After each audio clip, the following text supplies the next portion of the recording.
ಸಂಸ್ಥೆಗಳು ಉಳಿಬೇಕಾ, ತಾಲೂಕು ಅಭಿವೃದ್ಧಿ ಆಗ್ಬೇಕಾ, ಅದನ್ನ ರಮೇಶ್ ಕತ್ತಿ ಅವರು ಮಾಡ್ಕೊತ್ಕೊಂತಾರ, ಮುಂದೂ ಕೂಡ ಮಾಡ್ತಾರ ಅನ್ನೋದು ಭಾವನೆಯಿಂದ ಹೇಳಿ. ಯಾಕಂದ್ರೆ ತುಡೂರ್ ಕೈಯಾಗ ಡಿಸಿಸಿ ಬ್ಯಾಂಕ್ ಹೋಗ್ಬಾರ್ದು.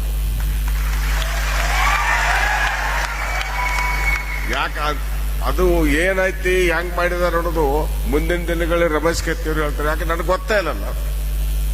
ಅಧ್ಯಕ್ಷ ಆಗಿದ್ದಾರೆ ರಮೇಶ್ ಕತ್ತಿ, ಡೈರೆಕ್ಟರ್ ಅದಾರ, ಯಾವ ರೀತಿ ವ್ಯವಹಾರ ಮಾಡಕತ್ತಾರ ಅನ್ನೋದು ಕೂಡ ಹೇಳ್ತಾರ.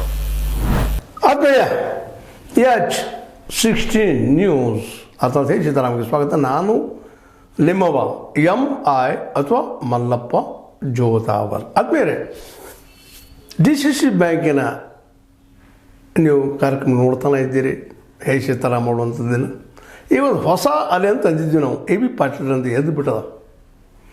ತುಳುಗರ ಕೈಯಾಗ DCC ಬ್ಯಾಂಕ್ ಕೊಡಬೇಡ್ರಿ ಅನ್ನೋ ಮಾತು ದೊಡ್ಡ ಚರ್ಚೆ ಆಗ್ತಾಯಿದೆ. ಜಿಲ್ಲೆ ಅಷ್ಟಲ್ಲ, ರಾಜ್ಯಕ್ಕೆ ತುಂಬ. ನಿಮ್ಗೆ ಆಶ್ಚರ್ಯ ಆಗ್ಬೋದು. ಭಾಳಷ್ಟು ಕಡೆ ನಾವು ಕಾಲ್ಗಳು ಬರ್ತಾಯಿದ್ವಿ, ಏನು ರೀ ಇದು ತುಳುಗರು ಯಾರು,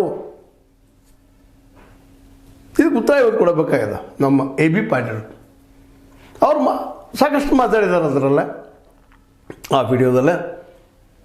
ತುಳುಗರು ಕೈ ಕೊಡಬೇಡ್ರಿ DCC ಬ್ಯಾಂಕ್. ಯಾರು ಹಾಗಾದ್ರೆ ತುಳುಗರು? ಕತ್ತಿಯವರೆಲ್ಲ ಹೇಳ್ತಾರೆ ಅಂತ ಮತ್ತೆ ಹೇಳ್ತಾರೆ ಮುಂದವರು. ಅಂದರೆ ಕತ್ತಿಯವರು ಒಬ್ಬರು ಸಜ್ಜನರು, ಉಳಿದವರೆಲ್ಲರೂ ತುಳುಗರ ಅನ್ನೋ ಪ್ರಶ್ನೆ ರಾಜಕೀಯ ವಲಯದ ದೊಡ್ಡ ಚರ್ಚೆ ರೀ. ಈಗ ನೀ ತುಳುಗ, ನಾ ತುಳುಗ, ನೀ ತುಳುಗ ಆರ್ಗ್ಯುಮೆಂಟ್ ಸ್ಟಾರ್ಟ್ ಆಗಿಬಿಟ್ಟಿದ್ದಾವೆ. ಯಾರು ಸುದ್ದಿದಾರೆ ಅಂತ ಕೇಳ್ತಾ ಇದ್ದಾರೆ. ನಾವೆಲ್ಲ ಈ ಪ್ರಶ್ನೆ ಮಾಡುವಂಥದ್ದು ಅವರವರು ಕೇಳ್ತಾ ಇದ್ದಾರೆ. ಸಹಜಲ್ರಿ, ತುಳುಗ ಯಾಕೆ ತುಳುಗರು ಯಾರೀಗ ಯಾರು ಹೋರಾಟ ಮಾಡತ್ತಾರೆ ಇದ್ರಾಗ? ಮೇಲಂತ ಜಾರಕಿಹೊಳಿ ಬ್ರದರ್ಸ್ ಬರ್ತಾ ಇದ್ದಾರೆ 3 ಜನ. ಅವ್ರು ತುಳುಗರ, ಜೊಲ್ಲೆ ತುಳುಗರ,